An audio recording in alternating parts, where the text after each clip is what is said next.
Ние сме последната защитна линия на българския народ.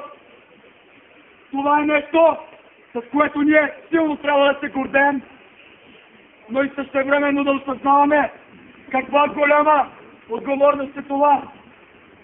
Всеки един, който нарича себе си националист, трябва да знае, че малко или много това е лице на българския национализъм. Най-малкото пред своите приятели, пред своите роднини и пред заобикалящите го хора. Ако вие сте добри като хора, силни личности, успяващи, така ще създадете впечатление в хората около вас, че такива са и всички националисти, че и такава е националната идея. Са силни и успяващи хора. Всеки един точно за това трябва да прави всичко по своите сили,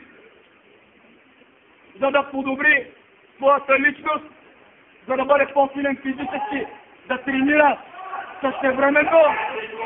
същевременно да работи и около своето интелектуално израстване, да се образова, да чете книги и така нататък, и така нататък.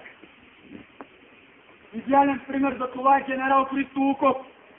Един човек, който е бил висш военен във времето, когато да си военен в България е бил чест, защото тогава сме имали армия, за разлика от сега.